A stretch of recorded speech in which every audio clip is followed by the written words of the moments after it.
Evangelho de Marcos, capítulo 1.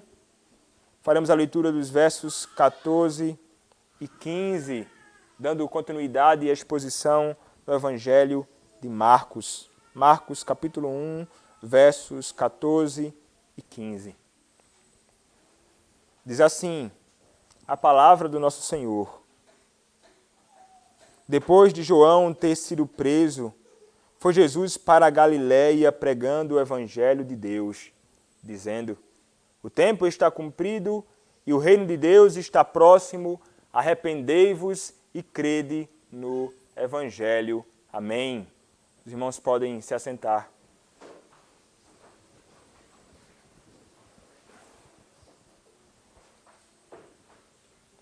Oremos, meus irmãos, mais uma vez ao nosso Senhor. Nosso Pai, nosso Deus, nós abrimos mais uma vez o Teu Evangelho para o Senhor, que a Tua palavra seja proclamada. Senhor, a Tua Bíblia está aberta, Pai. O Teu povo aqui está diante do púlpito, de onde, ó Pai, será pregada a Tua palavra.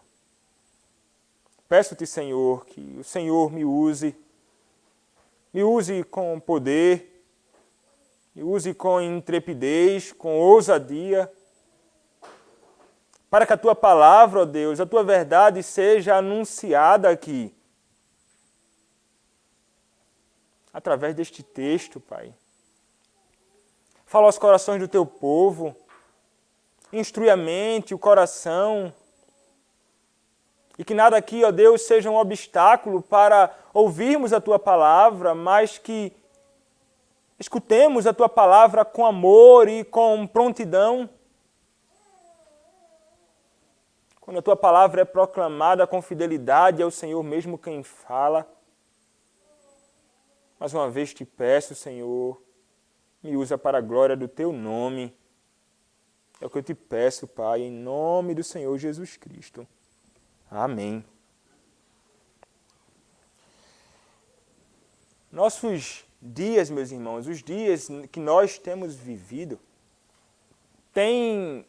nós temos contemplado em diversos lugares um tipo de evangelho, um tipo de pregação que é totalmente distinto daquele que era anunciado pelos servos do Senhor no passado.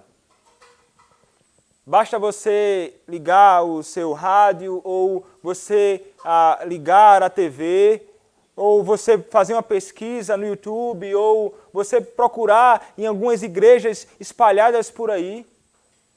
Você vai se deparar com um tipo de pregação que é realmente, não somente a sua apresentação é diferente, mas sobretudo o conteúdo das pregações de muitos é totalmente distinto daquele proclamado pelos servos de Deus, bem como daquele que foi proclamado pelo próprio Senhor Jesus Cristo.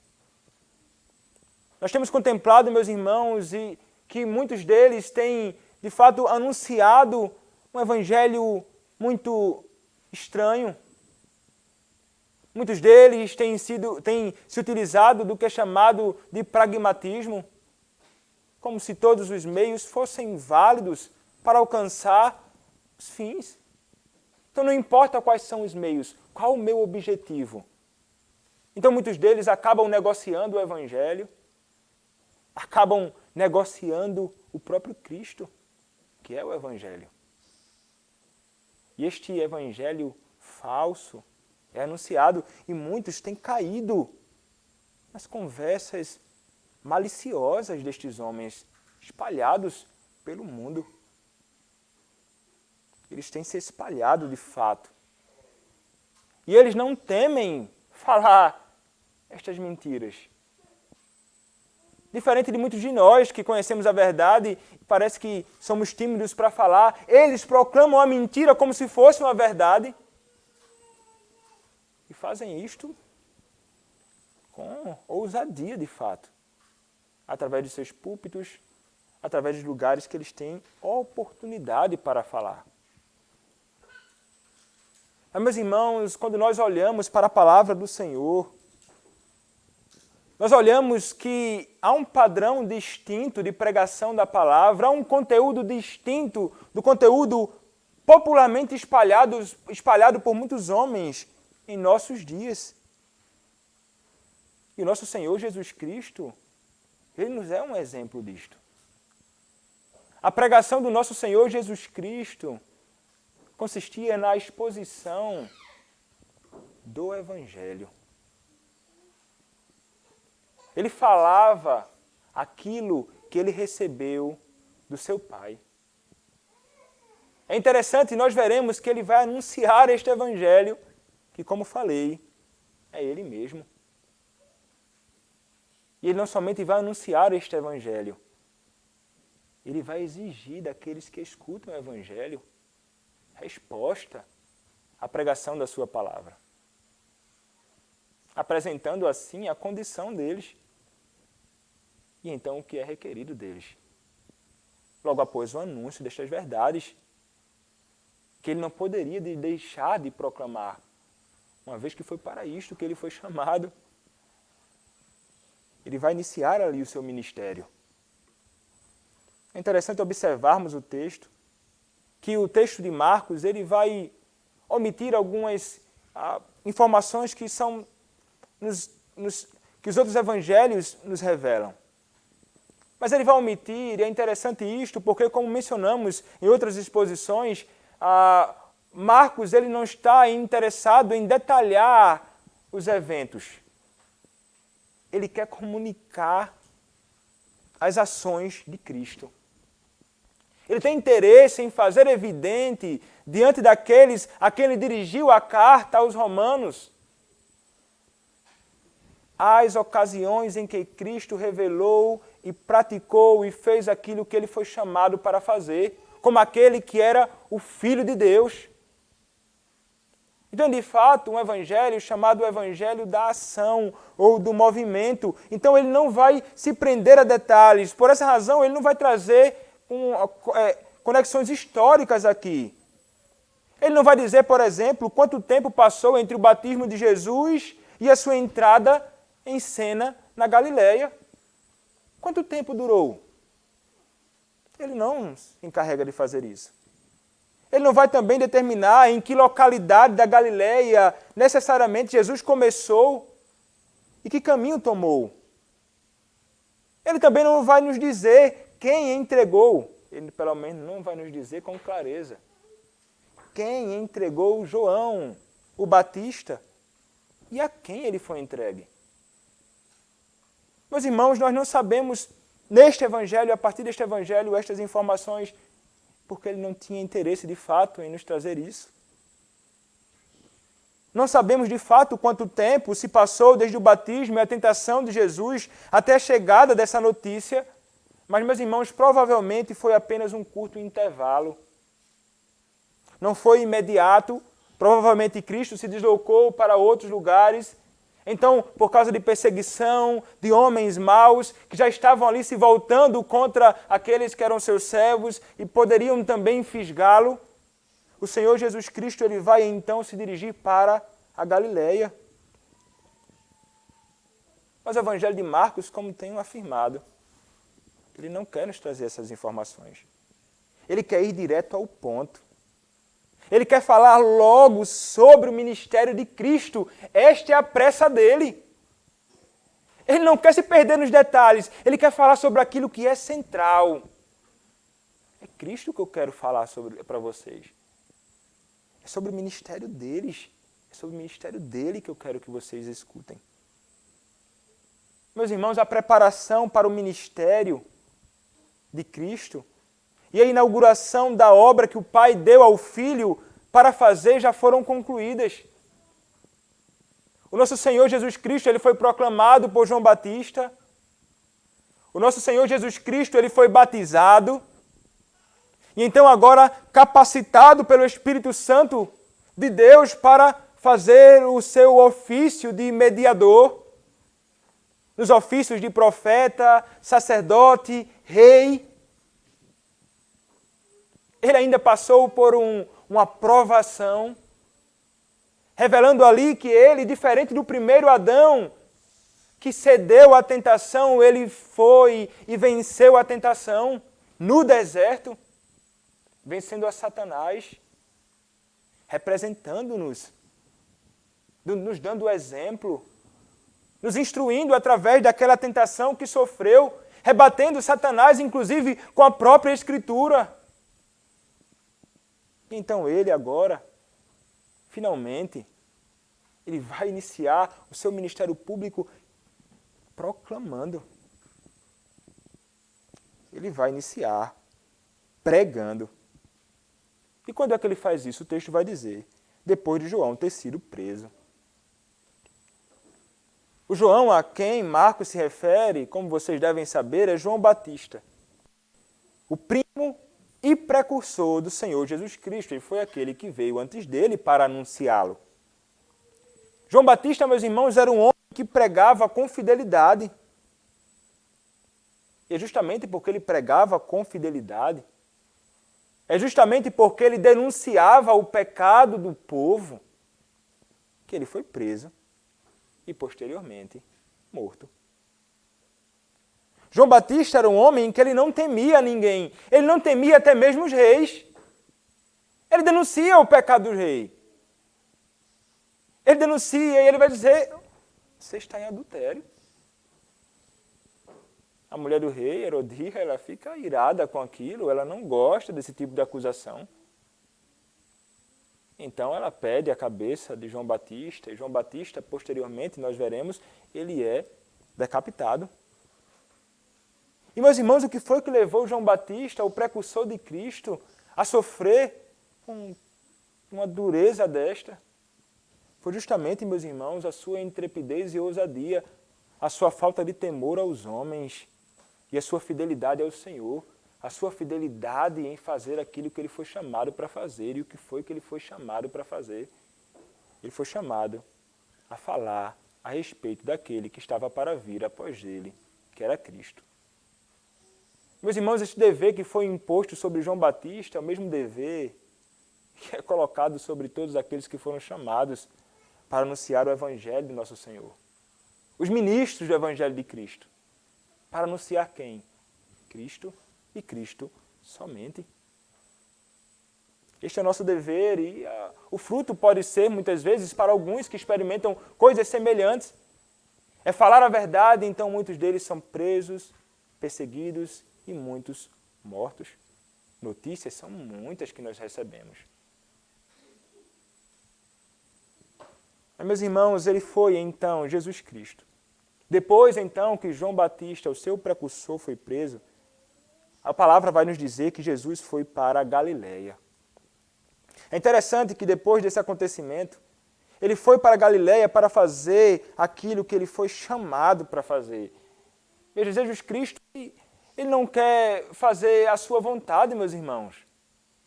Ele faz realmente a vontade que é do seu Pai. Então ele está fazendo justamente como um filho obediente tudo aquilo que o seu pai determinou que ele deveria fazer. Então ele vai. E ele inicia o seu ministério numa região conhecida, próspera, onde ele seria visto por muitos nos holofotes. Não. Jesus inicia o seu ministério numa região desprezada. Jesus Cristo, ele vai para a Galileia. A Galileia que era chamada Galileia dos gentios por Isaías. Como nós lemos aqui, na leitura continuada das Escrituras, no Evangelho de Mateus, capítulo 4. A profecia que foi dita, proferida a respeito disto aqui. Um detalhe que nós encontramos no Evangelho de Mateus. Foi para lá que ele foi. Galileia dos gentios.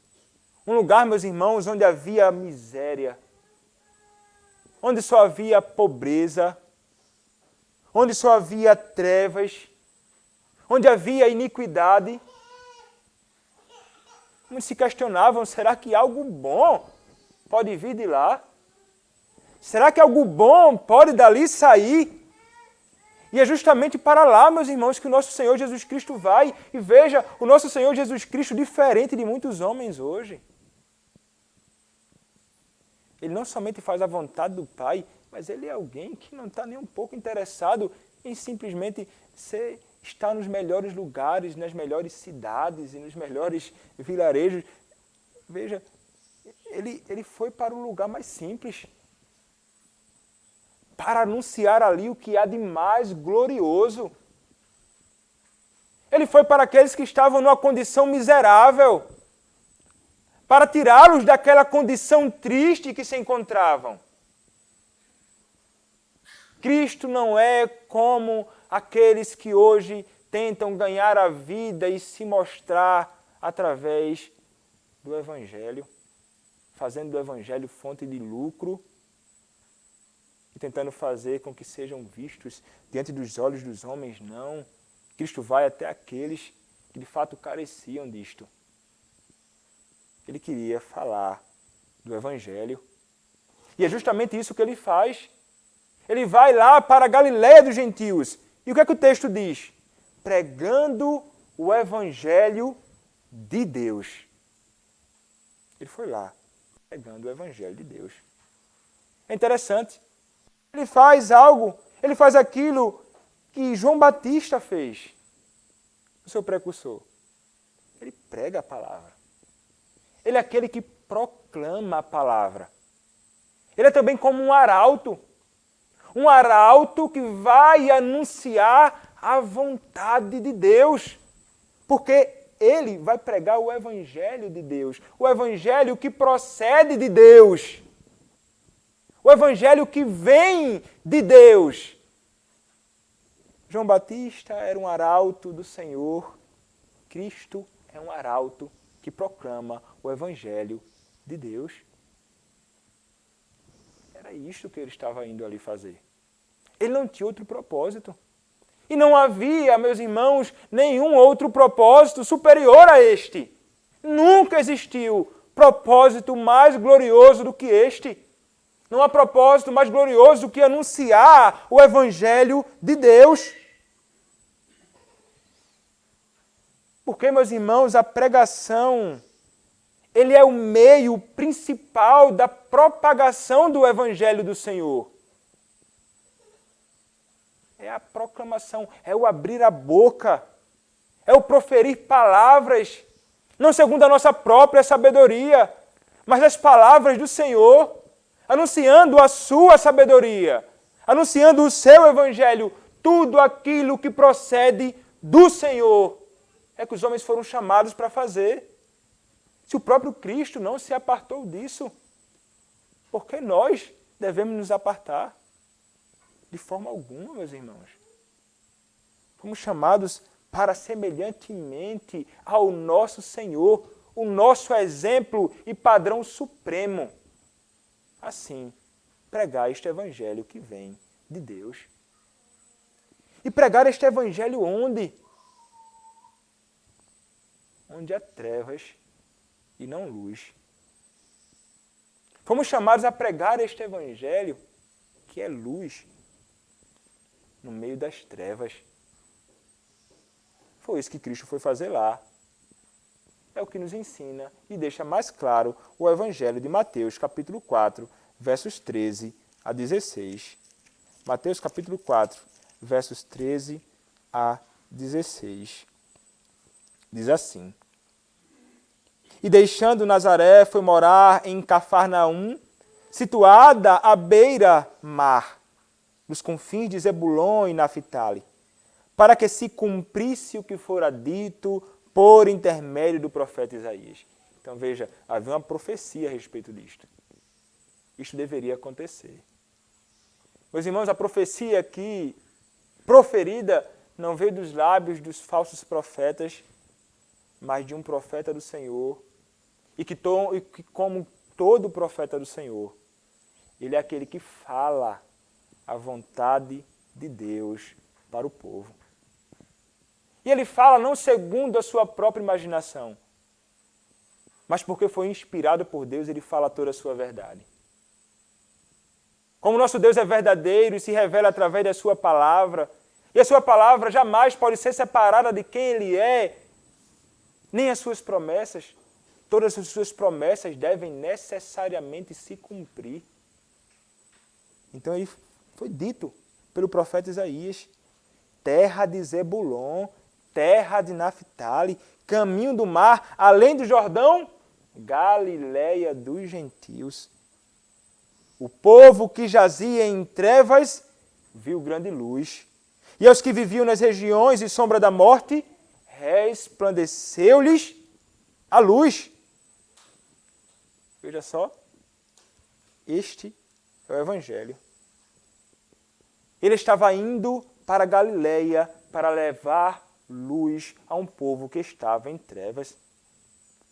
Meus irmãos, o surgimento de Jesus na Galileia era o surgimento da luz em meio às trevas. Porque, meus irmãos, como disse no início, Cristo é o Evangelho, Cristo é a luz, Cristo é aquele que deve ser anunciado para que todo aquele que está perdido nas mais densas trevas, na escuridão, possam conhecer a luz. E é interessante aqui, o mensageiro da luz é a própria mensagem. Cristo, ele fala. E quem é o conteúdo desta mensagem? É Ele mesmo. Ele é a luz no meio das trevas. Ele é o único que pode tirar os homens desta condição. O pregador, Cristo, é também aquilo que é anunciado. E, meus irmãos, é este Evangelho que deve ser anunciado a todos os homens.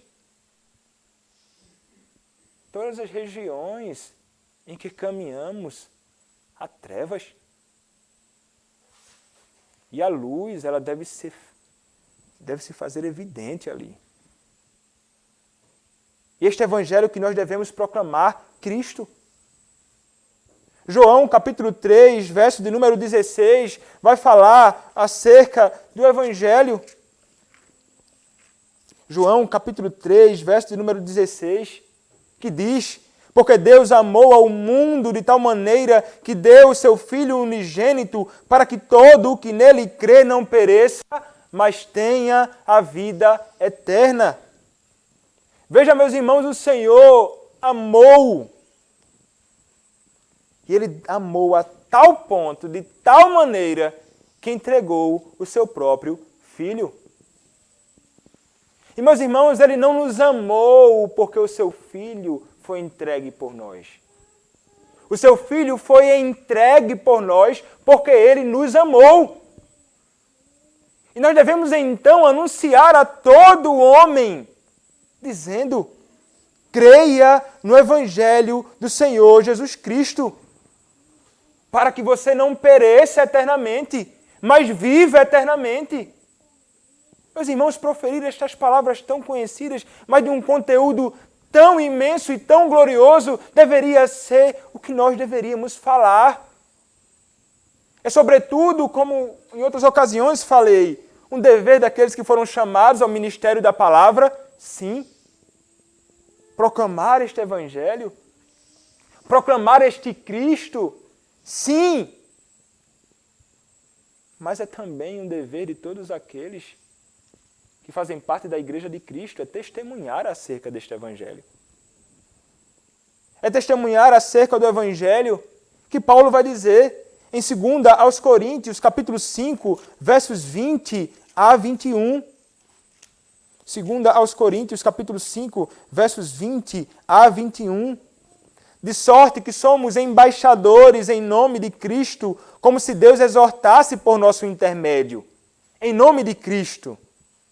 Pois rogamos que vos reconcilieis com Deus. Veja só, ele vai rogar para quê? Que vocês se reconciliem com Deus. E por que razão?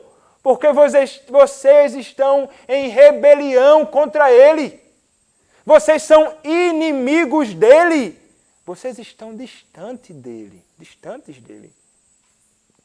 Então, se reconciliem. E ele prega o Evangelho. É o Evangelho que deve ser anunciado. E o Evangelho está aqui, o verso 21. Aquele que não conheceu pecado, Cristo, Ele, Deus, o fez pecado por nós, para que nele, ou seja, em Cristo, fôssemos feitos justiça de Deus. É o Evangelho. É a justificação pela graça mediante a fé.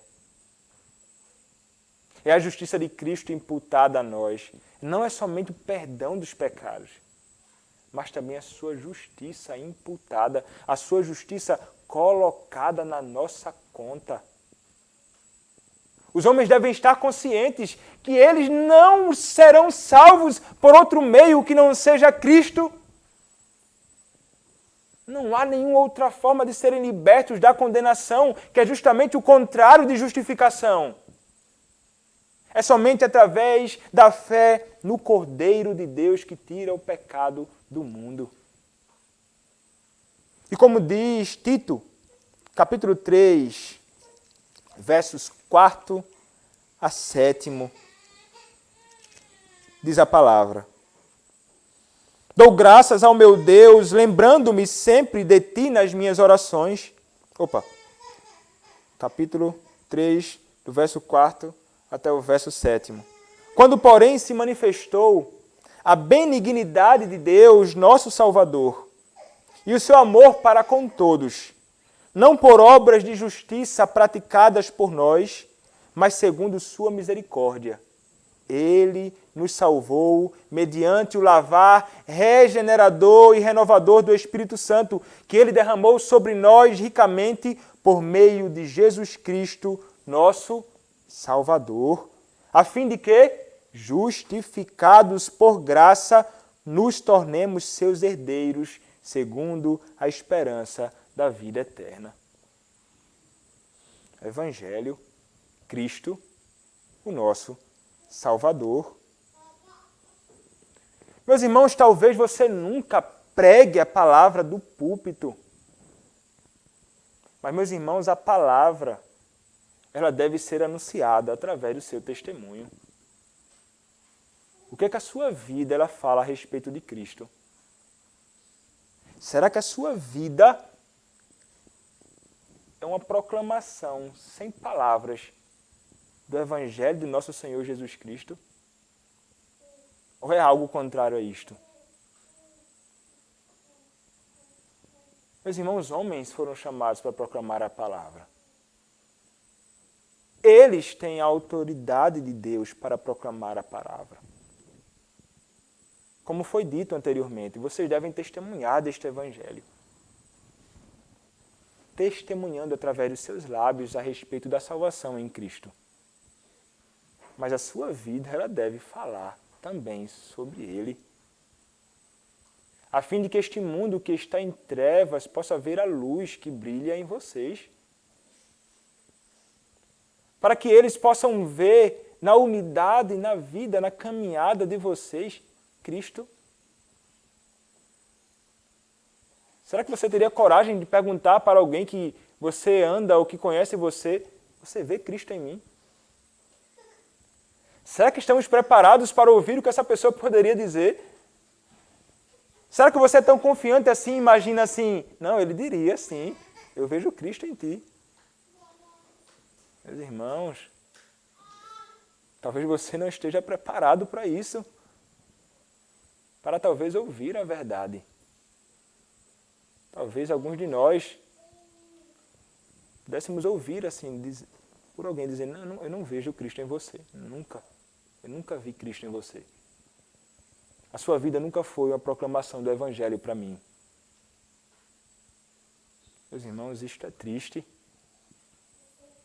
Uma vez que fomos salvos pelo Evangelho de Cristo, nós deveríamos sim, não somente nos nossos lábios, mas nas nossas vidas, testemunhar e sermos testemunhos vivos deste Evangelho do nosso Senhor Jesus Cristo. Para que aqueles que estão perdidos possam então encontrar a luz. Meus irmãos, o nosso Senhor Jesus Cristo, ele pregava. Ele abria a boca para falar a respeito do Evangelho.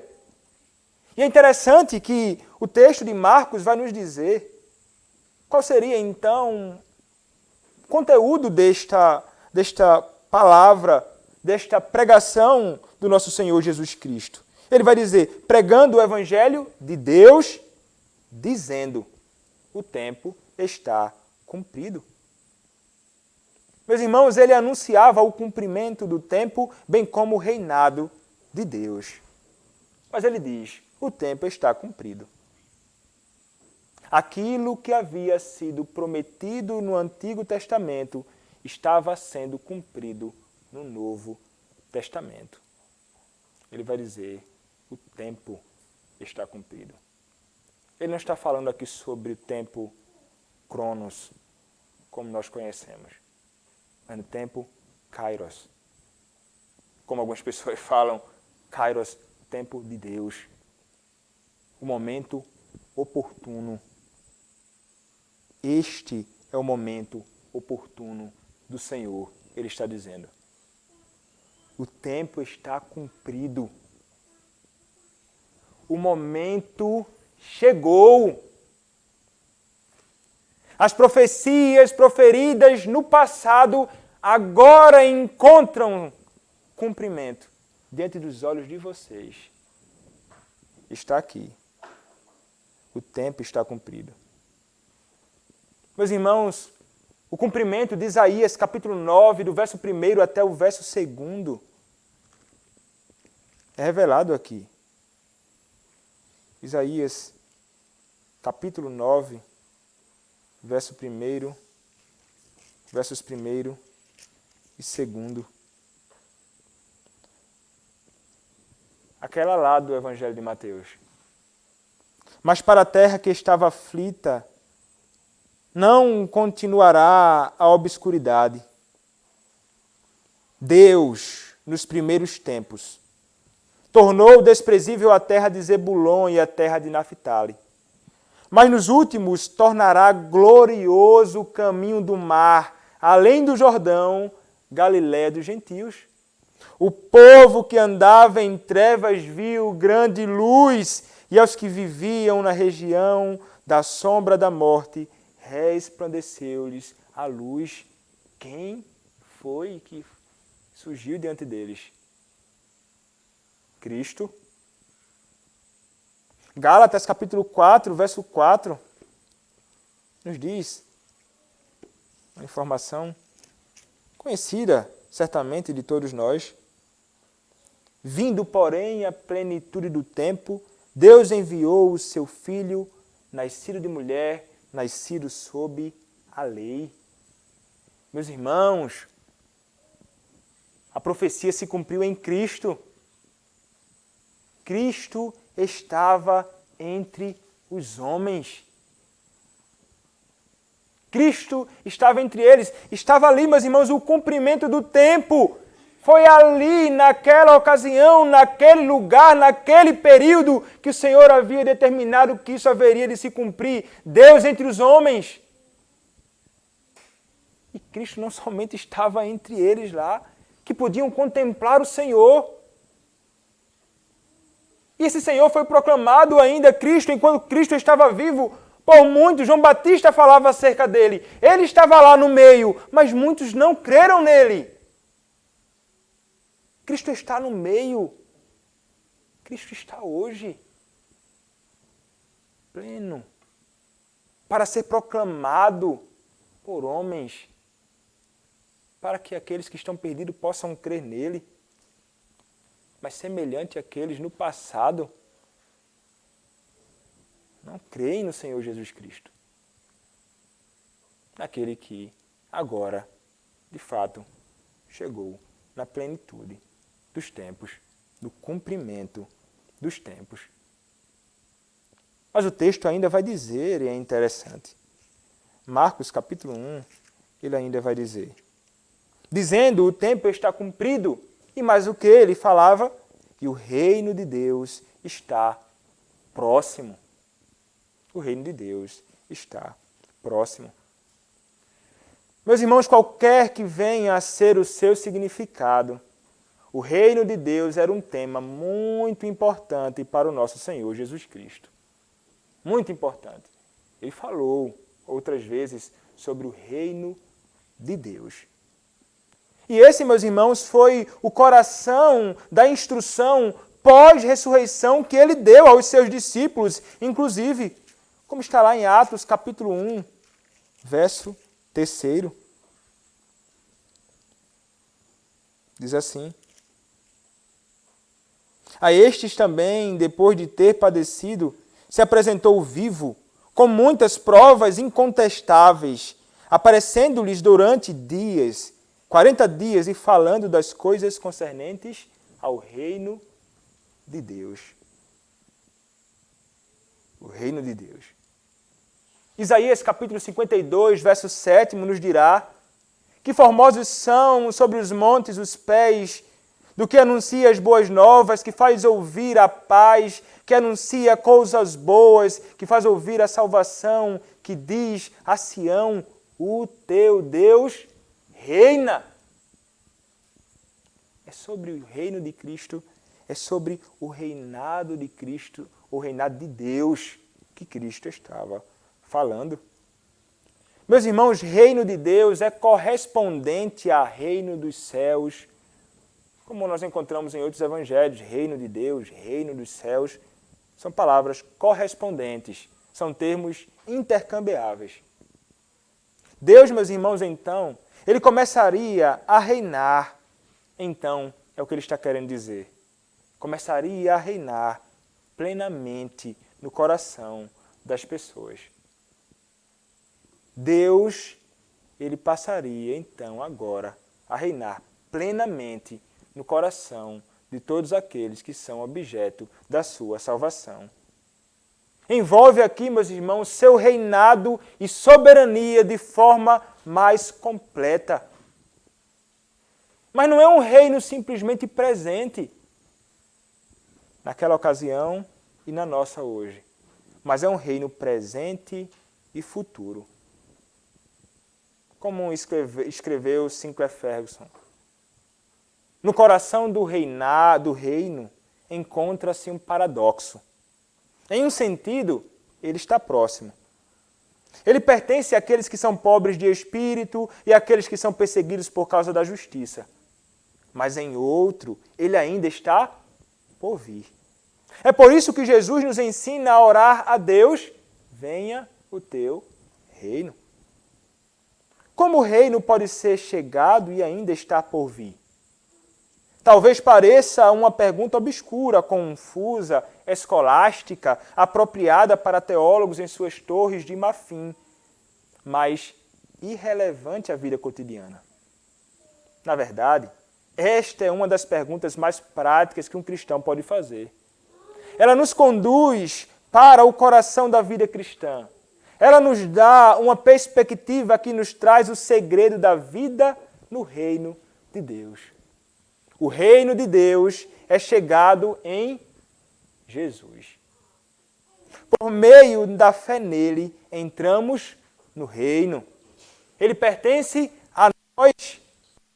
Vivemos no reino deste mundo, apesar de não pertencermos a ele. Pertencemos a uma nova ordem das coisas, uma era completamente nova, uma nova humanidade em Cristo. Essa nova vida, no entanto, deve ser vivida dentro do contexto da antiga vida. O novo estilo de vida do reino, a vida descrita no Sermão do Monte, deve ser expressa em um contexto que sofre oposição do mundo, da carne e do diabo. Essa é a razão porque a batalha na qual o cristão se encontra é muito mais feroz do que qualquer coisa que ele conheceu antes de tornar-se cristão. O reino de Deus chegou em Cristo. Mas nós estamos entre aquilo que os teólogos chamam de entre o já e o agora não. Experimentamos deste reino hoje, mas não plenamente. Haverá de ser pleno. Parece que Jesus, meus irmãos, entendeu que o reino de Deus como uma poderosa manifestação do governo de Deus, em harmonia com a expectativa do Antigo Testamento sobre sua vinda para libertar o seu povo. Então, por uma perspectiva, o reino já estava presente com a própria vinda de Jesus. Em outro sentido, somente no final do mundo ficaria claro o que está implícito na realidade do reino. Mas então, mais uma pergunta, o que é o reino de Deus? Como diz um teólogo, ele não é nada menos do que o governo de Deus nas questões humanas. Ele foi inaugurado com a vinda de Jesus. Seu ensino e ministério, sua mensagem do reino, tudo aponta para o evento culminante de sua morte e ressurreição. Após ressuscitar dos mortos, ele ensinou aos seus apóstolos sobre o reino de Deus. Consequentemente, o próprio ensino deles foi uma elaboração da mensagem central do reino, como a mesma havia sido ensinada por Jesus e como a importância nova e decisiva a mesma pela morte e ressurreição do Senhor. Para o próprio Jesus, contudo, a plena manifestação do reino de Deus situa-se no futuro, no tempo da colheita, quando o Filho do Homem voltar para julgar as nações. Logo, também com os apóstolos, o fruto final da morte e ressurreição de Cristo ainda reside em um futuro indefinido. Quando ele retornar, há ainda a perspectiva, como falei, do já e do ainda não. Cristo e o reinado de Cristo no coração de Deus, no coração dos homens, chegou com Cristo. Ele falava acerca deste reino de Deus. E o que é que ele requer, meus irmãos, quando ele proclama o Evangelho, que é ele mesmo? Quando ele anuncia o reino de Deus, que é chegado com ele mesmo? Quando ele anuncia o Evangelho, ele requer resposta à pregação. E é exatamente isso que Cristo faz. O texto vai dizer, verso 15, dizendo: o tempo está cumprido e o reino de Deus está próximo. Está pertinho de nós aqui.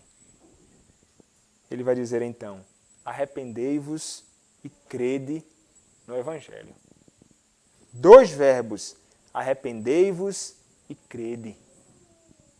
E não são uma sugestão, não. Se você se arrepender, se for possível, se arrependa. Se for possível, creia no Evangelho. Uma sugestão.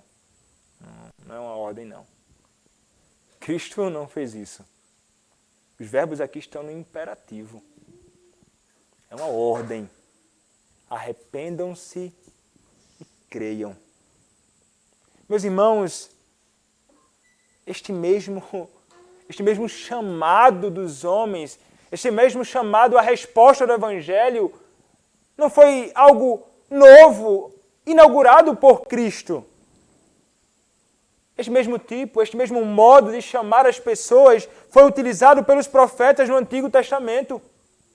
Todos eles chamavam: arrependei-vos e crede no que está sendo dito. No passado, eles anunciavam isso, falando de quem? De Cristo. Daquele que estava no meio deles? Não, ele falava daquele que estava por vir, daquele que estava para vir. Creiam naquele que está para vir. Arrependam-se dos seus pecados. Com frequência você vai encontrar isso, sobretudo nos profetas. E o mesmo modo de pregação pelos servos de Deus no Novo Testamento. Declarou o apóstolo Paulo aos anciãos da igreja em Éfeso, quando os deixou pela última vez, que a substância do ensino que Jesus lhe ministrara fora o arrependimento para com Deus e a fé em nosso Senhor Jesus Cristo. ter fé, crer em quem? No Senhor Jesus Cristo. Atos capítulo 20, verso de número 21. Então ele nos chama, meus irmãos, ao arrependimento. A Confissão de Fé de Westminster, texto que nós lemos aqui, capítulo 15, primeira e segunda seção, falam a respeito disso. O texto que nós fizemos a leitura aqui, na ocasião em que confessamos a nossa fé no culto público a Deus. E ele vai tratar sobre do arrependimento para a vida. E é interessante, a primeira seção vai dizer assim, o arrependimento para a vida é uma graça evangélica. Doutrina esta que deve ser pregada por todo ministro do Evangelho, tanto quanto a da fé em Cristo. E uma das referências bíblicas é Marcos capítulo 1, verso 15. Do arrependimento para a vida. Então a segunda seção diz, movido pelo reconhecimento e pelo sentimento. Então ele vai falar aqui sobre o arrependimento.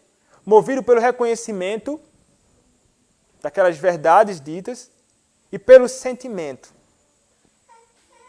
Então vejam, há um conhecimento intelectual, há questões afetivas. Ele vai dizer, pelo sentimento, não só do perigo, mas também da impureza e odiosidade do pecado, como que? Contrários à santa natureza e justa lei de Deus. Então, vai se perceber isso, convicto do pecado. E ao aprender a misericórdia divina manifestada em Cristo aos que são penitentes, o pecador, pelo arrependimento, de tal maneira sente e abomina os seus pecados, que deixando-os, se volta para Deus com a intenção de andar com Ele em todos os caminhos de seus mandamentos e esforçando-se para isso. Então, o arrependimento verdadeiro, não somente o arrependimento daqueles que não conhecem a Cristo e então passam a conhecer a Cristo, mas o nosso arrependimento diário dos nossos pecados deve envolver 3 áreas, como eu já falei aqui. É intelectual, é afetivo, é volitivo. É intelectual, meus irmãos, porque nós então percebemos e identificamos que nós pecamos contra Deus e de que nós somos pecadores. Ele vai dizer, arrependei-vos, então exigindo daquele que está ouvindo a pregação, qual a minha condição? Eu sou um pecador vil, quebrei a lei de um Deus que é santo, da sua lei que é perfeita, eu devo ser alvo da ira dele, porque eu transgredi os seus mandamentos. Eu sou um pecador miserável, então há um reconhecimento intelectual desta condição terrível. Mas não somente uma compreensão intelectual, o verdadeiro arrependimento vai exigir também questões afetivas, envolve o sentimento. É quando ele passa a não somente entender intelectualmente, mas ele começa a se sentir triste. Triste pelo pecado, por quebrar a lei de um Deus que é santo e bom, tão misericordioso. Mas o arrependimento, o verdadeiro arrependimento, ele não para por aí, não é somente uma questão intelectual, não é somente uma questão sentimental, mas é volitiva. Ele vai dizer na confissão, agora essa pessoa ela vai passar a buscar viver de modo reto. Ou seja, ele vai abandonar aquela prática pecaminosa e agora ele passará a viver em santidade. Ele agora vai dar um giro contrário à iniquidade, vai passar a buscar a viver segundo os mandamentos do seu Deus. O verdadeiro arrependimento, meus irmãos, vai exigir isto daqueles que não creem em Cristo. E nós também, nos nossos arrependimentos diários dos nossos pecados, devemos então também não somente compreender intelectualmente as nossas iniquidades, devemos nos entristecer pelos nossos pecados e então mudar de vida. Se não passa por esses 3 passos, não há verdadeiro arrependimento. Se não há mudança de vida, não existiu verdadeira convicção de pecado, não existiu verdadeira tristeza pelo pecado. Então o Senhor chama, arrependei-vos. E Ele chama, meus irmãos, porque Ele sabe a condição dos homens. Ele estava diante de pessoas que são pecadoras. Como é importante uma verdadeira compreensão da natureza do homem. Como é importante uma verdadeira compreensão da antropologia verdadeira. Quando nós entendemos com clareza qual a condição do homem, nós então faremos a exortação verdadeira e tentaremos tratar onde é o problema. Se você não sabe qual o problema, se você não sabe o estado da pessoa, como você vai dar o diagnóstico, como você vai dar as orientações para que essa pessoa fuja ou seja liberta daquela condição se você não sabe o que é o homem. Então, como é perigoso não entender isto. Porque muitos aí não proclamam o Evangelho chamando os homens ao arrependimento. Porque parece que essas pessoas não têm do que se arrepender. Mas João Batista e Cristo sabiam. Todos carecem disto. Todos nós carecemos de nos arrependermos do pecado. Mas não somente isso. Nós devemos ter então ouvidos para ouvir esta exortação, a pregação. Então, a importância dos ouvidos e os pés para seguir o que foi dito. Duas coisas, ouvidos e pés. Ouvido para ouvir, o Senhor chamando ao arrependimento, e pés então agora para mudar de vida. Mas Ele não exige somente arrependimento aqui, Ele vai dizer, arrependei-vos e crede no Evangelho. Creiam no Evangelho. E quem é o Evangelho? É Cristo. Meus irmãos, o Catecismo de Heidelberg nos diz o seguinte: a verdadeira fé não é somente um conhecimento certo, através do qual sustento como verdade tudo o que Deus nos revelou em Sua palavra, mas também uma firme confiança com a qual o Espírito Santo trabalha em meu coração pelo Evangelho, de que não somente para as outras pessoas, mas também para mim, a remissão de pecados, a justiça eterna e salvação são graciosamente dadas por Deus somente pelos méritos de Jesus. A fé, meus irmãos, ou crer, ele tem um objeto. E este objeto é Cristo. Não existe fé sem um objeto para crer. Cristo chamava, arrependei-vos e crede. E a fé, meus irmãos, semelhantemente ao arrependimento, possui três aspectos. Três aspectos da verdadeira fé. Há primeiramente o conhecimento. Um conhecimento acerca daquele que está sendo exposto diante dos nossos olhos. Quem é aquele que é pregado diante dos nossos olhos? Cristo. Então nós temos de ter um objeto da fé e conhecer este objeto da fé que é Cristo. E conhecer este Cristo como aquele que é o nosso profeta, aquele que anuncia toda a vontade de Deus para a nossa salvação, pela sua palavra e pelo seu Espírito.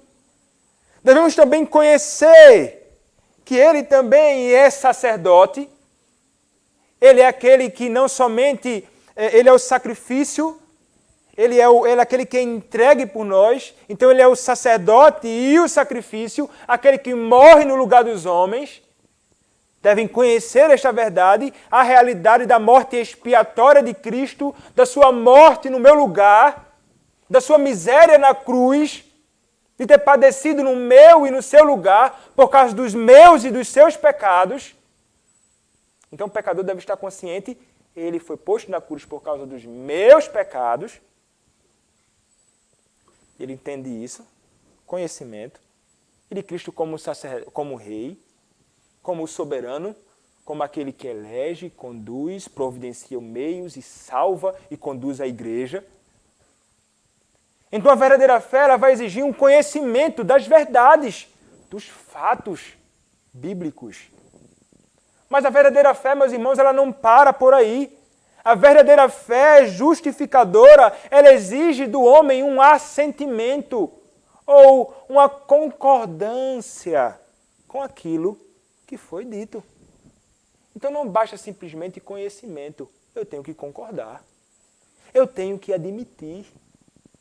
Eu tenho que ter aquilo ali como verdades para mim. A fé exige isso. Precisamos acreditar que os fatos do Evangelho são, então, verdadeiros. E isso particularmente, em cada um, individualmente. Você precisa consentir com as verdades. Conhecimento, concordância ou consentimento. Mas não basta apenas isso. Exigido também de nós confiança. Isto na fé. A confiança, meus irmãos, é aquilo que os puritanos falavam. É lançar-se sobre Cristo.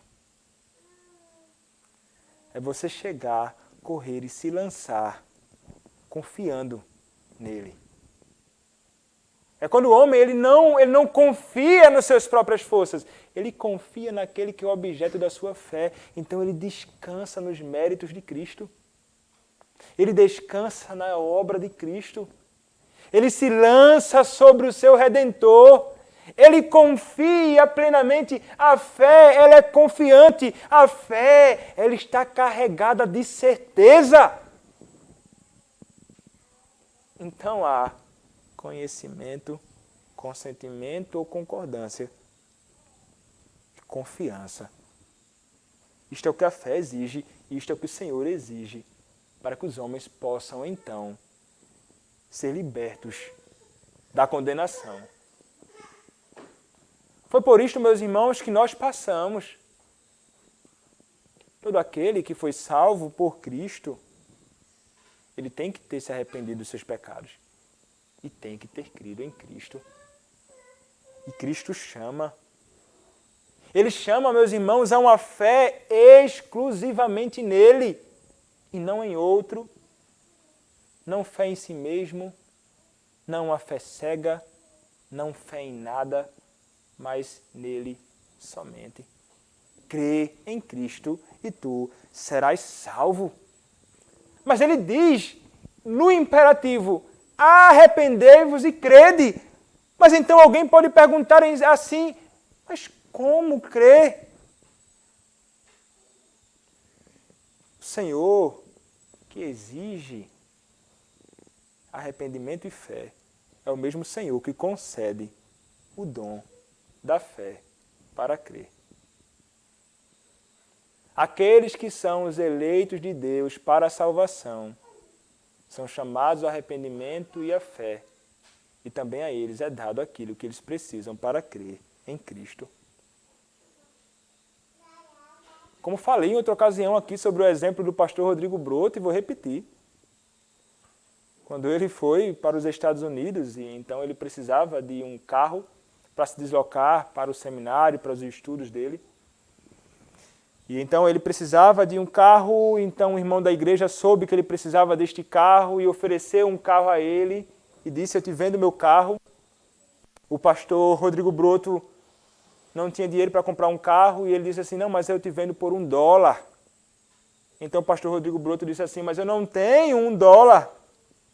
Então ele pegou $1, deu ao pastor Rodrigo Broto. O pastor Rodrigo Broto pegou esse mesmo dinheiro e deu a ele.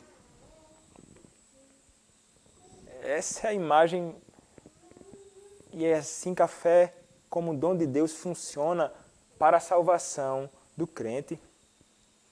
Então o homem diz, como eu vou crer em Cristo? Mas eu não consigo fazer isso, e então é exatamente assim que tem que ser. É Ele quem dá Assim como o pastor Rodrigo Broto pegou aquele dinheiro do próprio homem para comprar o seu próprio carro, o nosso Senhor nos dá a fé que precisamos para crer no seu Filho. O Senhor nos dá a fé que precisamos para que sejamos libertos da condenação eterna. O Senhor nos dá a fé para crermos no seu Filho, para que possamos então viver eternamente. Meus irmãos, é o Evangelho de Deus que nós somos chamados a testemunhar. E somos chamados a convidar todos, indiscriminadamente, ao arrependimento e à fé em Cristo Jesus. Porque é somente em Cristo e em nenhum outro que o homem pode encontrar salvação. Você foi objeto da redenção de Cristo. Se você ama aqueles que estão ao seu redor, fale para eles a verdade. Anuncie este mesmo Evangelho. Para a glória do seu Deus e para o bem eterno da alma eterna de todos aqueles que estão ao seu redor. Que o Senhor, meus irmãos, nos use para a proclamação e o testemunho do seu Evangelho neste mundo que está em trevas. Amém. Oremos ao nosso Deus.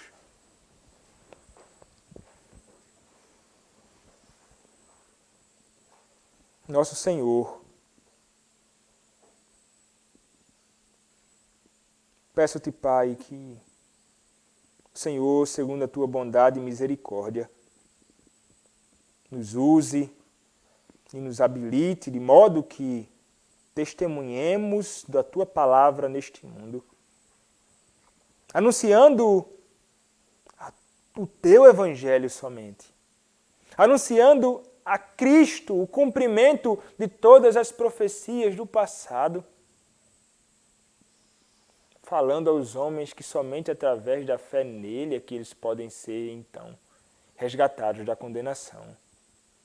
Usa-nos, Senhor, para a glória do teu nome e perdoa-nos, Pai, por todas as vezes que nós não aproveitamos as oportunidades que o Senhor nos deu para falarmos a respeito dele. Usa-nos, Senhor, para a glória do teu nome, eu te peço, em nome do Senhor Jesus Cristo, teu bendito Filho. Amém.